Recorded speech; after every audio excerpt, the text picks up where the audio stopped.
పేరు రాదు, విలువ రాదు అనేటటువంటి విధంగా వాటన్నింటినీ ఆఫ్ చేస్తారు. రైట్, మళ్ళీ మీ దగ్గరికి వస్తా. శ్రీధర్ రెడ్డి గారు, అంటే ఈ ఎపిసోడ్లో గతంలో మీ 10 ఏళ్ళు మీరు కూడా కొన్ని విషయాల్లో కేంద్రంతో డి అన్నారు, అది మరీ నెగిటివ్ అవుతోంది, కేంద్ర రాష్ట్ర సంబంధాలు మంచుకుని నిధులు తెచ్చుకోవాలనుకున్నారు, కానీ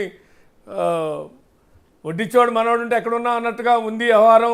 కేంద్రం ఇద్దామనుకున్నా ఏదో అన్నట్టుగా దేవుడు వరమించిన పూజారి అడ్డుపడుతున్నాడు అన్నట్టుగా వ్యవహారం నడుస్తోంది అనేటువంటిది కాంగ్రెస్ ఎలిగేషన్.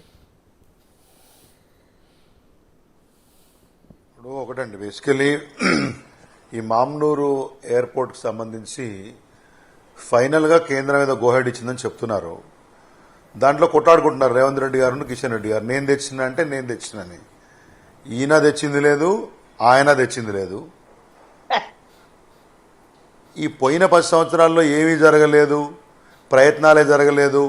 రాగానే నేనే రెడీ చేసిన, దరఖాస్తు నేనే పెట్టినా, దస్త్రం నేనే పెట్టినా, దఫ్తర్కు నేనే పోయినా అని రేవంత్ రెడ్డి గారు అంటారు. కిషన్ రెడ్డి గారేమో ఈయన చెప్తే ఇక్కడ క్రెడిబిలిటీ ఇష్యూ మరేంటో, ఆయన చెప్తే ఎవరు నమ్మరేమో అనుకున్నాడేమో. ఆ రామ్మోహన్ నాయుడును, ఆయన జూనియర్ మినిస్టర్ ఈయన కంటే, తీసుకొచ్చి ఆయనతో చెప్పిస్తున్నాడు.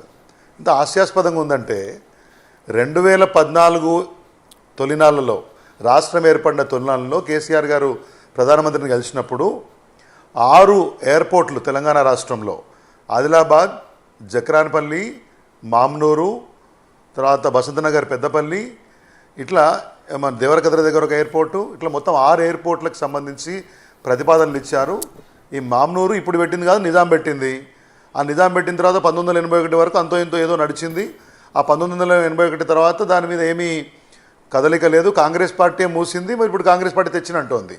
1981 తర్వాత ఎవరెవరి ప్రభుత్వాలు ఉన్నాయి, కేంద్రంలో ఎవరెవరి ప్రభుత్వాలు ఉన్నాయి, 10 సంవత్సరాలు పోయిన 10 సంవత్సరాలు మరి ఎందుకు కేంద్రం అనేక సార్లు, మేము రికార్డులు కావాలంటే చూపిస్తాం, కేసీఆర్ గారు వెళ్ళినా, కేటీఆర్ గారు వెళ్ళినా అనేక సార్లు ఈ 253 ఎకరాలు ల్యాండ్ కావాలని చెప్తే పక్కనటువంటి నకలపల్లి కానీ, గండిపల్లి కానీ, బొల్లికుంట కానీ ఆ ఉన్నటువంటి గ్రామాల్లో ఉన్నటువంటి యొక్క భూములను తీసుకోవడం కోసం నోటిఫికేషన్ జారీ చేసినాము. ఎన్నిసార్లు సంసిద్ధత వ్యక్తం చేసినా కేంద్రం నుంచి అనుమతి రాలేదు. మరి బీజేపీ కేంద్ర మంత్రులు అప్పుడేం చేసినారు? అప్పుడు కాంగ్రెస్ పార్టీ ఏం చేసింది? ఇవాళ మొత్తం ఈ వ్యవహారం అంతా చాలా నుంచి నలుగుతూ వచ్చింది. వీటి మీద ఈ ఒత్తిడి వస్తూ ఇవాళ కాంగ్రెస్ ప్రభుత్వం వచ్చింది కాబట్టి ఈ సమయంలో వచ్చింది. సరే, మంచిది, వాళ్ళ ప్రయత్నం వాళ్ళు చేసి ఉండొచ్చు కొంతమేరకు. కానీ అసలు గతంలో ఎవరు ప్రయత్నమే చేయలేదన్న పద్ధతిలో మాట్లాడితే ఎట్లా? దీంట్లో నేను చెప్తున్నాను, బీజేపీకి సంబంధించి కిషన్ రెడ్డి గారు క్లెయిమ్ చేసుకోవడం అనేది it's kind of an unfortunate. పోయిన 5 సంవత్సరాలు మంత్రిగా ఉన్నారు కదా, మరి అప్పుడెందుకు తీసుకురాలే? అంతకుముందు 5 సంవత్సరాలు దత్తాత్రేయ గారు కొన్ని రోజులు మంత్రిగా ఉన్నారు, ఆ తర్వాత ఎవరు మంత్రి తెలంగాణ నుంచి లేరు, మరి అప్పుడెందుకు తేలే?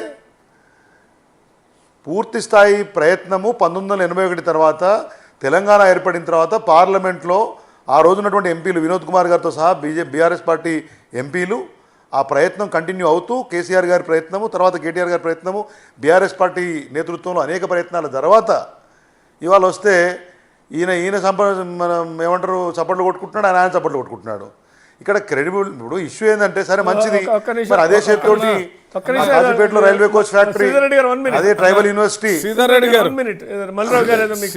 రెడ్డి గారు మేము తప్పట్లు కొట్టుకోవడానికి కారణం ఏంటంటే 1900 ఎప్పుడు వచ్చింది మనం తెలంగాణైజేషన్ మొదటిది 69లో చాలామంది చనిపోయారు.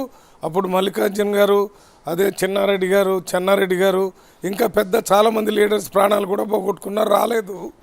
దాని తర్వాత మళ్ళీ దశ వచ్చింది, అప్పుడు కూడా చాలామంది పోయారు.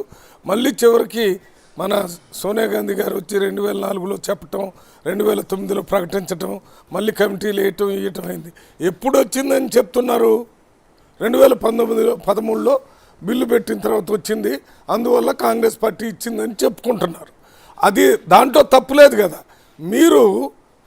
మీరు ప్రయత్నం చేయలేదని మేము అంటం లేదు, మేము ప్రయత్నం చేసాము.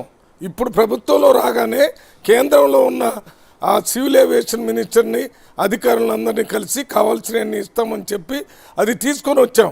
అది వచ్చినందుకు మేము తెచ్చామంటున్నాం. ఈ తెచ్చిన దాంట్లో కన్ఫ్యూజ్ అయిందని, మీరు ఏం తేలేదు నేనే ఇప్పించానని, ఇక్కడ ఏది జరిగినా కానీ కిషన్ రెడ్డి గారికో లేకపోతే ఇక్కడున్న బీజేపీ నాయకులకు చెప్పి చేస్తే ఇక్కడ రాష్ట్ర ప్రభుత్వాన్ని, ముఖ్యమంత్రిని మీరు గుర్తించడం లేదా? అంతకుముందు ముఖ్యమంత్రి గారు ప్రధానమంత్రి గారు ఇక్కడికి వస్తే మీరు కలవలేదు కాబట్టి, మీరు మాట్లాడలేదు కాబట్టి అన్నారు. ఇప్పుడు ప్రధానమంత్రిని ఢిల్లీ పోయి కలుస్తున్నారు, ఇక్కడ కేంద్ర మంత్రులు వస్తే కలుస్తున్నారు, ఫెడరల్ వ్యవస్థని గౌరవిస్తున్నారు, అందువల్ల మాట్లాడుతున్నాం. తర్వాత డిఫెన్స్ మినిస్టర్ గారు వచ్చినప్పుడు కలిసాం, అక్కడ పోయి కలిసాం, ఎడ్యుకేషన్కి సంబంధించి కలిసాం, అన్నీ ఇస్తున్నారు. ఇవ్వటానికే కదా ఫెడరల్ వ్యవస్థలో మా పన్నులన్నీ అక్కడ పోతున్నాయి, అక్కడ నుంచి 40% ఇస్తున్నారు. అది ఫెడరల్ వ్యవస్థలో ఒక భాగం. అందులో ఇవాళ ఇచ్చారని చెప్తే సంకలు కొట్టుకుంటున్నారంటే ఎట్లా? దీనికి వచ్చిన తర్వాతనే కదా ఇచ్చింది, ఇవ్వలేదు కదా. మేమే తెచ్చాము, తెలంగాణ తెచ్చామని చెప్తున్నారు కదా మీరు. ఎప్పుడు చెప్పారు? వచ్చినప్పుడే కదా. ఇది కూడా వచ్చినప్పుడే కదా. ఒకటేనండి శ్రీధర్ గారు, ప్లీజ్ కంటిన్యూ. ఒకటేనండి, నేను ఎక్కువ పాయింట్స్ చెప్పాను, 5 పాయింట్లు చెప్తా. 1981లో ఈ విమానాశ్రయాన్ని వాడటం వదిలేసిన తర్వాత ఎందుకు కాంగ్రెసు అప్పుడు కేంద్రంలో ఉంది, రాష్ట్రంలో ఉంది, ఎందుకు ఇవ్వలేదు? 2014లో తెలంగాణ ప్రభుత్వం ఏర్పడిన తర్వాత కేసీఆర్ గారి నేతృత్వంలో జిఎంఆర్ ఎయిర్పోర్ట్ కట్టినప్పుడు 150 కిలోమీటర్ల లోపులో ఇంకో ఎయిర్పోర్ట్ ఉండకూడదు అని చెప్పి వాళ్ళతో అగ్రిమెంట్ చేసుకుంది ఎవరు? అప్పటి కాంగ్రెస్ ప్రభుత్వం. దానికి అట్లా కుదరదు అని చెప్పి ఎన్ఓసి తెచ్చింది ఎవరు? కేసీఆర్ ప్రభుత్వం. 150 కిలోమీటర్ల పరిధిని అవసరం లేదని చెప్పేసి ఎన్ఓసి వాళ్ళతో జిఎంఆర్తో తెచ్చింది ఎవరు? కేసీఆర్ గారి ప్రభుత్వం. ఎన్నిసార్లు నేను మీకు చెప్తాను, ఒకటే నాకు ఒక్కటి ఆగండి. వినండి, 2014 జూన్ వినండి అన్న, మీరు నేను టైం అనట్లే. ఎన్నిసార్లు అంటే మీరు ప్రభుత్వంలో ఉన్నారు 10 సంవత్సరాలు, 2014, 15, 16, 17, 18, 19, 20 ఆగస్టు, సెప్టెంబర్ 21.